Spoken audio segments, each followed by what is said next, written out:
name is Brian Howard. I'm a Calgary realtor who has sold an average of a house a week since moving to this great city in 2003. And this is Calgary Living. Actually, it's not. It's a trailer for my podcast, Calgary Living, Real Estate and Lifestyle. I'm interviewing Calgary's top performers as it relates to living and lifestyle in our great city. Some of the podcasts will be real estate decisions specific, but most will be about life in Calgary and why we choose to live here, or at least why you should visit. Thanks for tuning in.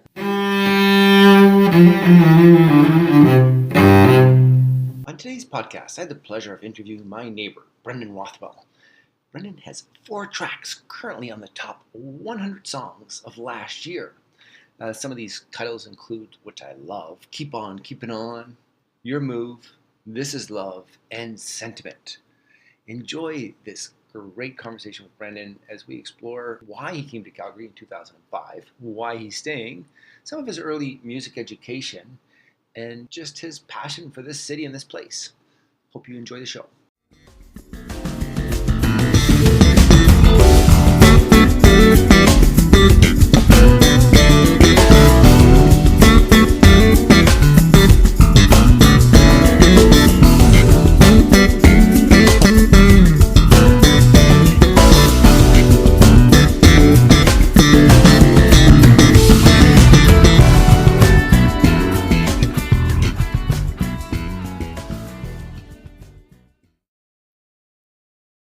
Brendan Rothwell, welcome to the show.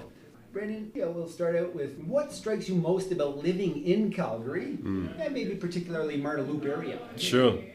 Well, my accent will give away the fact that I maybe wasn't born here.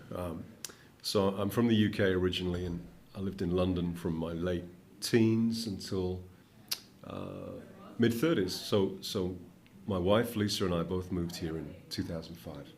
And we've done quite a bit of research, and we've done some, in air quotes, vacations to Canada, which were really fact-finding and potential work-finding trips.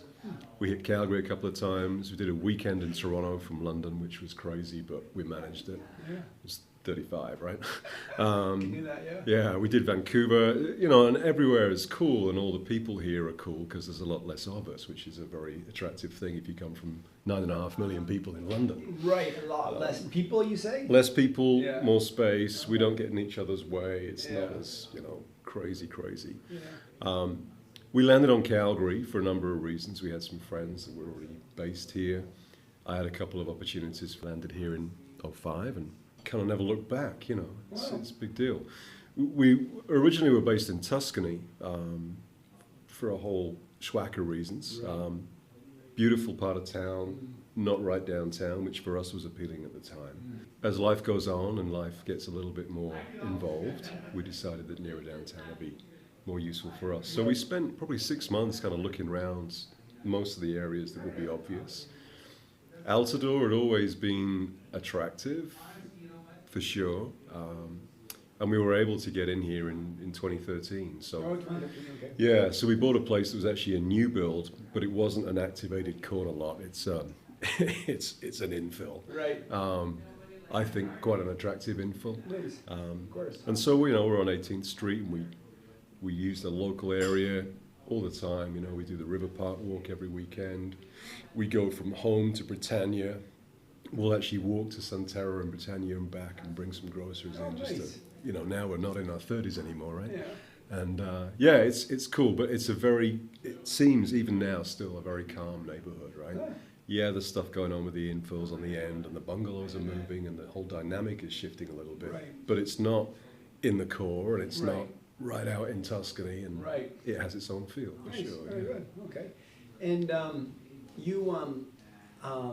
you could choose any place in the world. It sounds like you're in your mid-30s. And kids? No kids? No kids. So it wasn't schools that drove the decision, or so. Why Calgary? Why Canada? Why not Australia? Why not Thailand? Like, how did you land in? Why Canada? Why? Well, I think Thailand is a little limiting for either energy sector employment or life as a smooth jazz musician, right? Right. Beautiful as it probably is.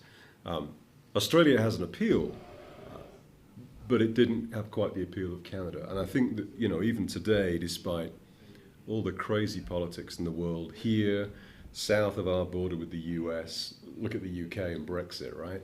Nothing's perfect, we understand that. But there was a definite tie, some kind of affinity with Canada that I still maybe can't fully explain. But it was an obvious choice. And we did look around and we kind of shopped around and we figured out what we really wanted out of somewhere. Nice. Calgary then was able to offer that and still is that today. Super. You are, and I didn't know this until arriving here today, Right. meaning I'm not a great researcher. I just assumed you were a full-time musician. Right. And but tell us a little bit about your was Calgary? You came here for oil and gas, or were you in the oil and gas sector in the UK? And you're doing that now. Just tell us a little bit of what you're doing and maybe how long you've been doing it. Yeah, so fundamentally, my sort of business life has been in and around recruitment. So I was a recruiter in central London. I recruited in the Square Mile, the financial district, mainly for accountants who are wonderful people, maybe not the most outgoing all the time. They have this kind of thing attached to accountants, a bit like engineers, I guess. But they're actually very cool. And I was fortunate in the UK to take my recruiting skills with the accountancy knowledge into my real passion of music. So in London, I was recruiting finance people for companies like Virgin Records and Sony Records, and I had all these cool media clients. Wow. Long story short, where I am today is I work for one of the larger energy producers here in town. We operate, obviously, here in Canada. We have pretty major operations in the US. And again, my role there predominantly is recruiter, so I'm based within the human resources function. I've also, though, over time been given opportunities to work in the contract management space and vendor management space. I get to interact with our legal teams and our governance teams. So, even now at my age, it's learning every day with the expectation of, regurgitating that knowledge and building something better tomorrow, which is pretty good. And when you came here, did you already have a job, or did you come here? Yeah. I had a couple of offers. Yeah, I was actually selling a brand of audio video gear in the UK for a while because I love music and I love technology. And so back then, Bang & Olufsen, or B&O as it's known, was a huge deal in Europe. So I actually ran the retail store in Wimbledon Village, which is right where the Wimbledon tennis courts are. Yeah. And I had clients, including the Chelsea football players, right? Met the guys that ran the store here in Calgary at the time before we actually moved here, and they said, look, if you're going to move here, we'd love to have you work for us. So got on a plane, got off a plane, started work a couple of weeks later kind of thing. And it was funny, the sporting thing carried on. Working in retail? And then how did you transition from retail into HR? Because I'd already been in HR in London with the whole recruitment piece, right? So it was a kind of transition in, transition out. Retail, it's funny, retail has this stigma about it, right? But from a networking perspective, everybody who walks in your literal shop front is probably net new. Yeah. And so why wouldn't you leverage that, right? Right. So to this day, I have folks now as friends that were originally clients nearly 15 years ago. Wow. Because we connected over music. Right, you have the love of music, buying that product, or just looking for the best. Buying and selling anything. It's like buying and selling houses, right? We've all probably sold houses. Some of us sell houses a lot more than other people, right? But it's just the interaction between those people that makes it click. Cool, okay. And so what is it that so you came here in 2005, so you've seen so you came here just before, it sounds like, our economy boomed towards the December of 2005. Right. And so you went through all that, and then a bit of a recession, and then 2013 and 14 things picked up again, and things are a little bit on the tougher side of the spectrum at the moment.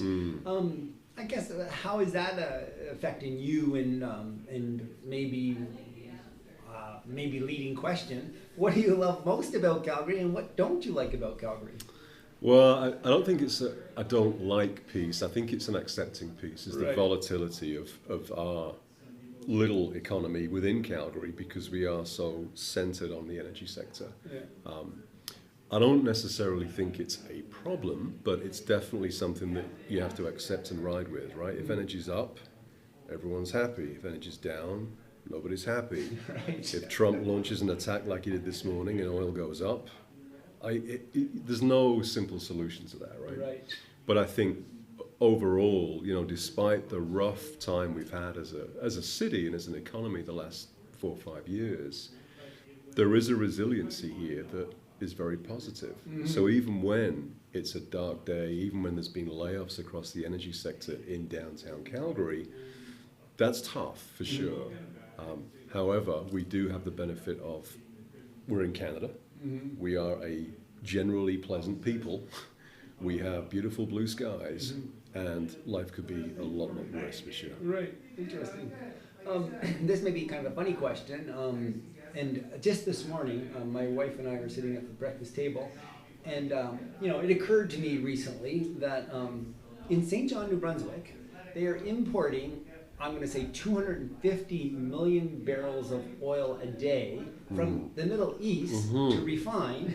And I said to my wife, do you know, actually I didn't say did you know, because I know she knows, but I said, they're importing 250 million barrels from Middle East to St. John to refine. I said, that's crazy. And she looked at me and she goes, I've been telling you that for years. And the reason why I'm bringing this up to you is I think of you as a global citizen. Anyone who can be in a place and then say, where in the heck in the world will I land or go to? And you choose Calgary, thank you. Does that occur to you? You're living in this place, you've chosen it, and does that bother you? Or does that, how does that make you feel? To me, it's just, I grew up here, and I grew up in the East Coast, and I moved here, right. And now I'm really frustrated by this. Only now. I don't even think I was 3 years ago. Any thoughts or your perspective? How different it is from mine on that? Have you noticed that since moving here that we're not really refining our oil?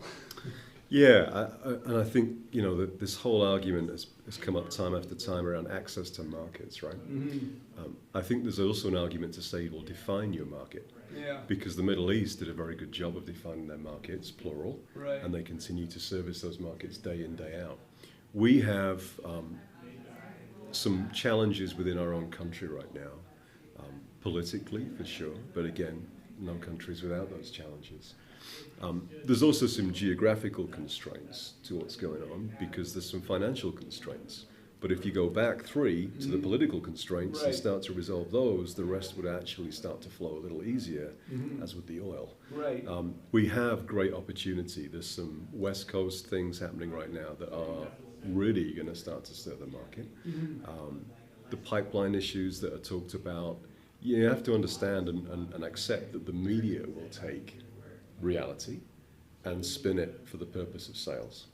So what we read, of course, isn't necessarily what's happening all the time. Right. And we've seen that time after time in my own company. I think ultimately, there's clearly an issue. We still continue to look at oil from the Middle East. There's fuel from Russia. All these things are going on. But we're also having to make changes to our own companies within Canada as a result of that. Right. Because whilst the money isn't going to change and the politics isn't going to change, time won't stand still. So the company I work for right now is actually looking at a potentially huge shift in terms of moving its corporate HQ from Calgary specifically and Canada in general to the US. And there are reasons, we can get into those if you'd like to, of course, but fundamentally it's money. Right. And it's access to investment pools that we are not able to access as a Canadian company. Right. And whilst things are stagnant, time does not stand still. Right. Interesting. Yeah. Okay. Great. So Brendan, that's all. I've invited you to be on my show today, not because of all that boring stuff, Right. but more because of you and Right. your musicianship. Right. You are a funky, smooth jazz musician. Thank do I you. get the funky part right? Or? Funky for sure, and smooth. Interestingly, for years, I guess I avoided the smooth part of smooth jazz. Right. Only because the connotations of sort of not so great late 80s saxophone stuff that was piped into hotel areas, and it just didn't feel great. But actually it is fantastic, and the audience is really what makes it fantastic. And I found that from my first album a couple of years ago, and it kind of fell into the smooth jazz radio world. And then here we are today with a much bigger story than the woes of oil and gas, if Right. I want to go there. Yeah.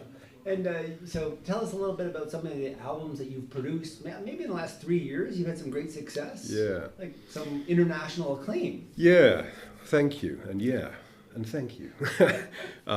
So the first album that I put out, so I've been on many albums over the last sort of 3 decades plus, right? But the first album I put out under my own name was called Time on My Hands. Right, now listen to it. Thank you. Yeah. I called it that. Now you know the full story, the irony being, of course, in my real day job, I have no time on my hands. Right. And that first album actually took me 6 years to pull together. Oh, wow. Which was painfully laborious, but massively worthwhile when I sit back even today and play it. And I think about some of the stuff that inspired me to write certain pieces of music.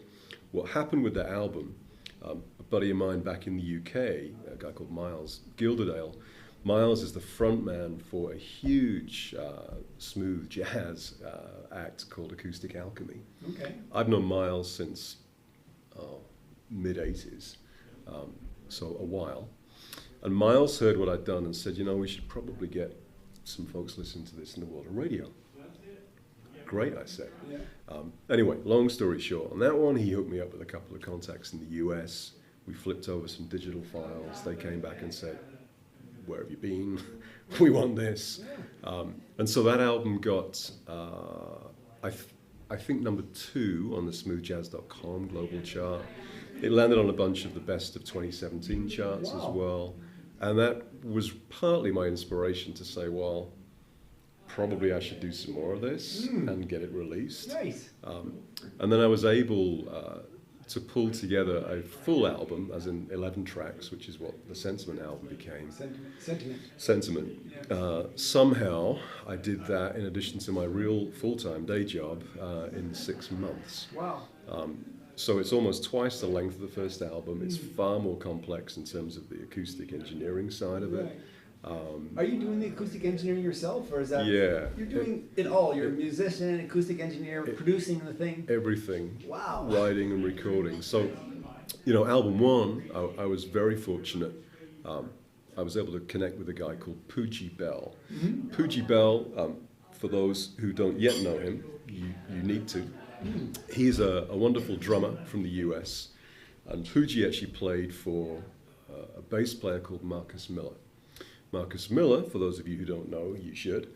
Marcus Miller was really my inspiration to play bass as my predominant instrument back in the 80s, because he played on the Tutu album by Miles Davis, who you have heard of. Right, of course. So I hooked up with Pooji actually through LinkedIn. Oh.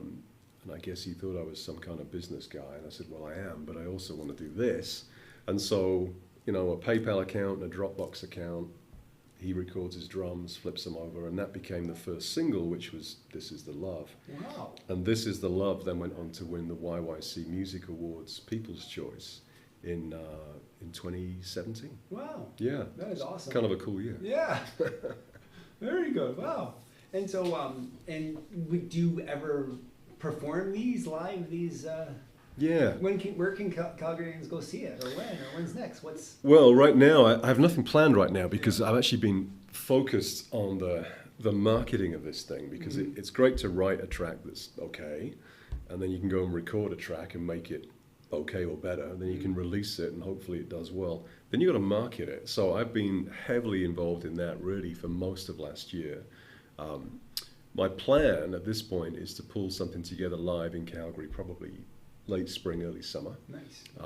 Now, there's a few options. There's some great venues in central Calgary. There's some newer venues opening up on the outskirts of Calgary. We also have Altador and Marda Loop and Mardi Gras. And so I'd like to start to look at conversations around how might that work out. Nice. I can go out with a band. I can go out on my own with some digital technology and just play a 6-string bass, and it's kind of cool. Wow. So, yeah, lots of options. So 6-string bass, so that is the electric bass. That's the electric bass with an extra low string and an extra high string. Oh, because I'm thinking bass has 4 strings. They usually do. You're absolutely right. So I play 4. That's where most people start. Yeah. You kind of progress to 5, which was a thing in the late 80s, early 90s.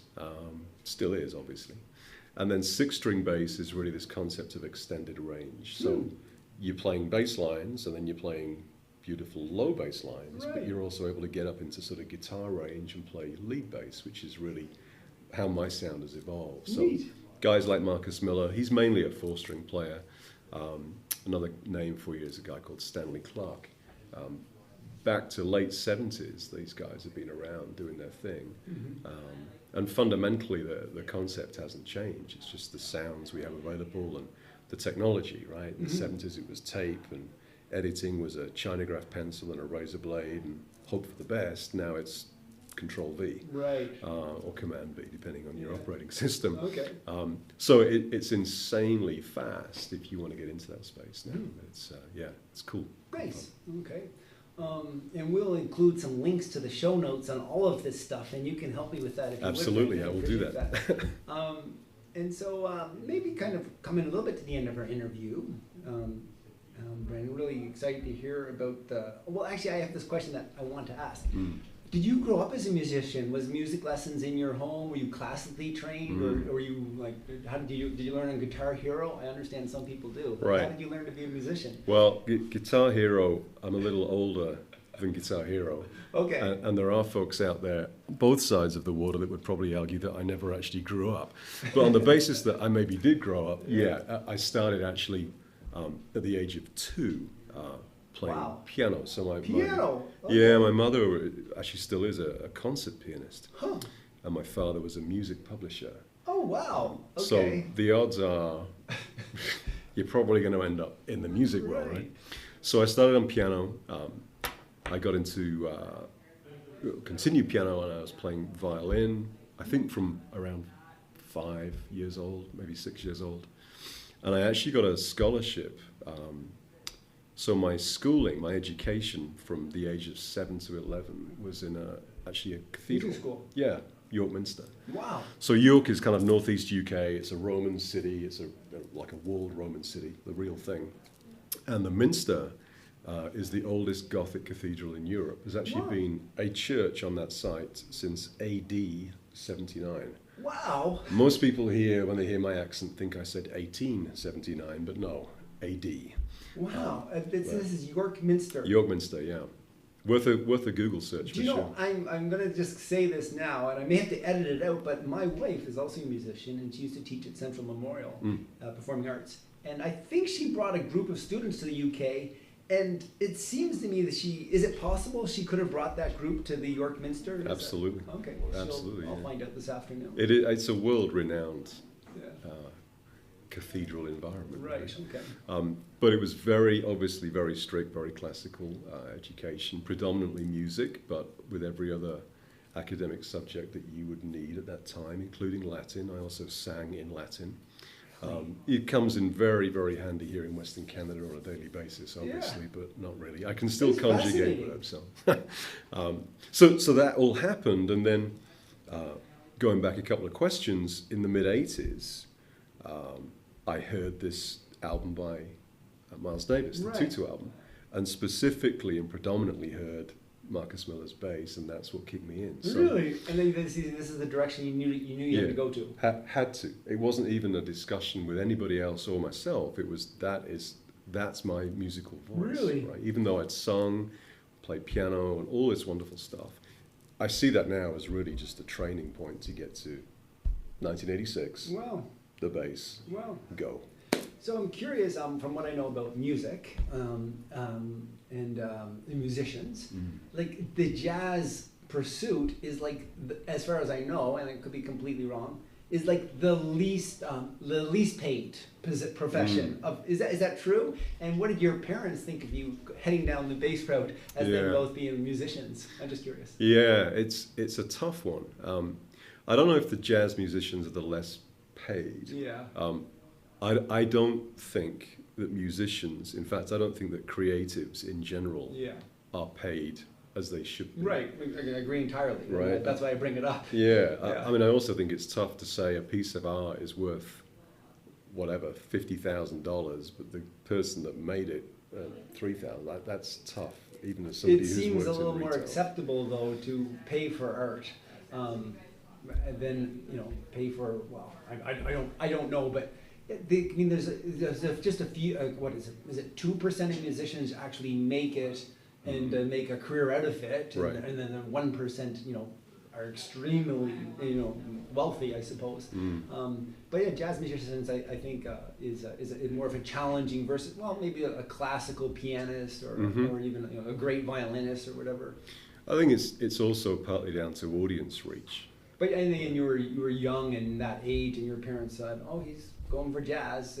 Did they have any thoughts or comments on that? Were they trying to convince you to be the violinist that they wanted you to be? Yeah, there was a little bit of that. Okay, that was a long time ago, right? Yeah, Okay. and jazz violin is actually even a smaller audience than jazz bass. Right. So I think I probably won on that basis. Nice, good for you. But it's an audience thing, and whatever it is you're trying to sell, there's going to be somehow determined a size of audience that's interested in your product. So whether it's a house or a piece of art or a piece of music.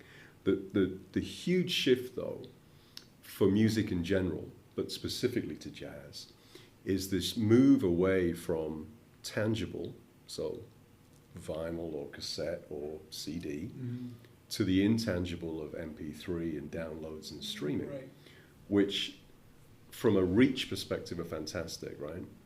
I just got through my Spotify numbers for last year, and there's numbers in there in terms of how many people and how many countries and how many streams I would never have dreamed possible.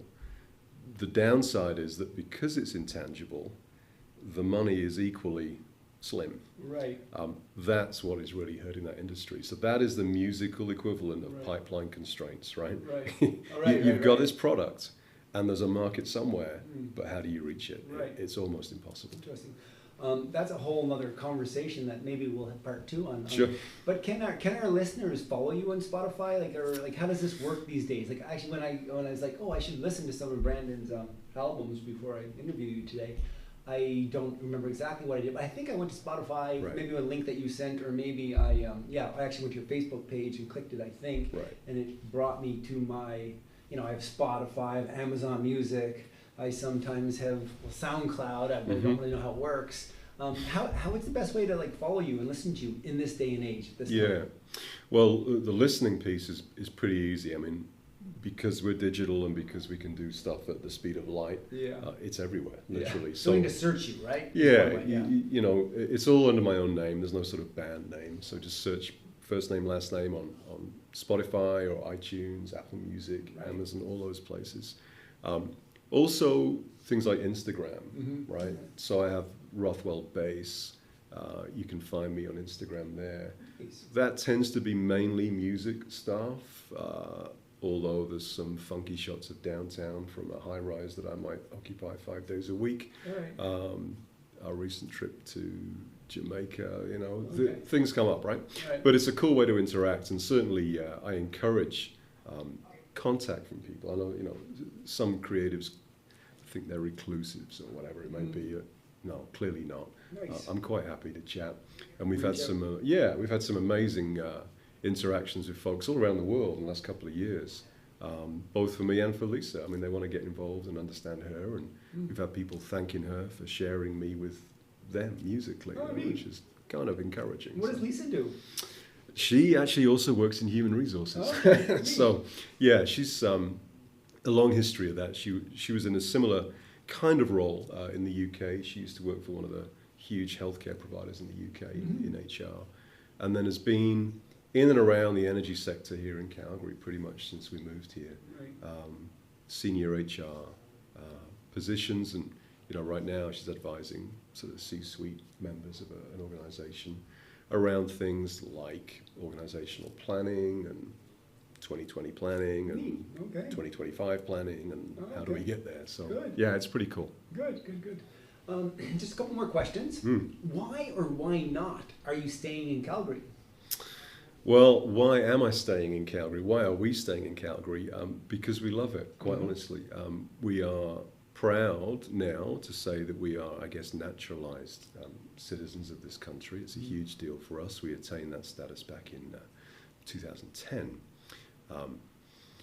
So Canada is a general yes. Calgary, we're invested here, right? And we moved here for a reason, and we accept that on the basis that the statement that nothing in life is perfect is true, then this is one of those times where nothing in life is maybe perfect. Right. Good. But you can influence things, and you can start to make a change.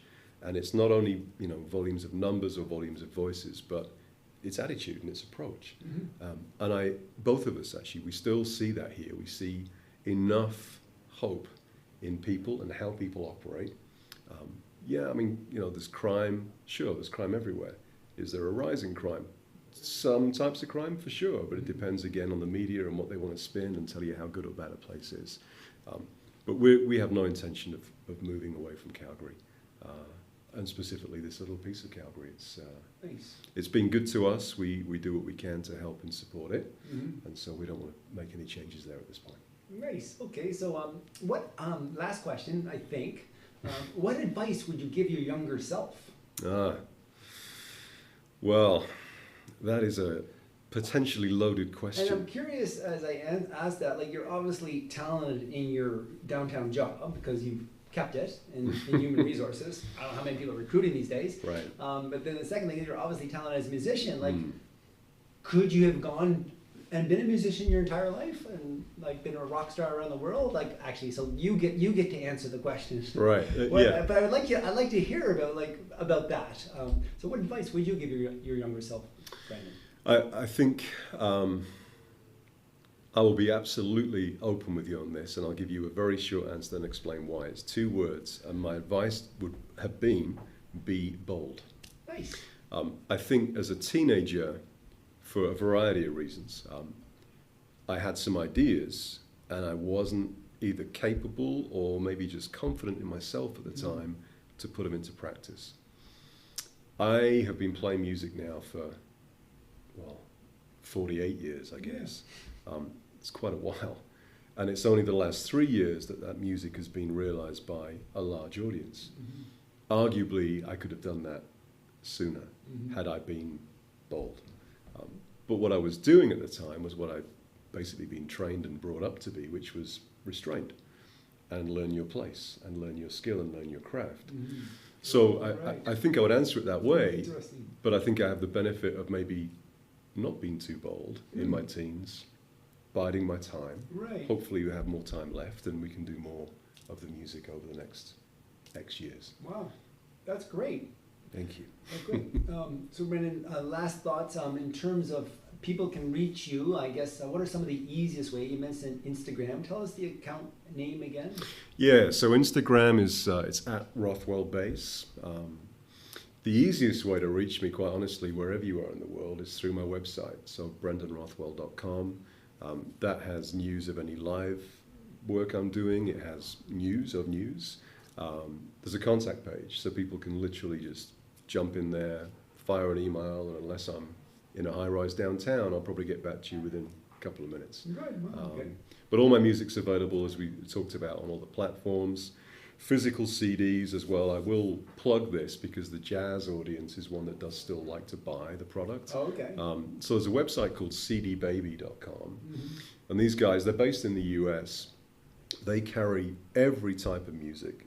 Specifically, they carry a ton of jazz, whether it's traditional or contemporary jazz. And they're very, very smart in how they market this. Certain times during the year, they'll offer you shipping for 1 cent. So you buy any 3 albums, and it's basically free shipping, which for us as a Canadian audience is like a big deal, right? Yeah. So I definitely push people that way if they want variety. If you're interested in hearing my music on CD, go to my website, shoot me a note. If you're in the local area, if you're in Altadore or Guadeloupe or Calgary in general, I'll drive it to you or drop it off. Nice. Yeah. Okay, well, I'm sure our Calgarians and Altadorians will be pleased to hear that. Excellent. Brendan, thanks so much for being a guest You're on welcome. the show. We You're really welcome. appreciate it, and we look forward to being more neighborly. We will do that for sure. That's Excellent. great. Well, thank you. Super. Just about wraps up today's podcast. It certainly is interesting how Brendan really mixes the art of business and leadership and links that all together in his work. Wow, what a great mindset. I think it's time for me to go listen to Brendan's Rothwell, Keep On, Keep It On, one of my favorite tracks. But I love your move as well. This is love and certainly sentiment. Well, if you know somebody who should be on the show, please reach out to me. Again, it's Brian Howard. You can find me on Insta at Calgary_living or in the show notes.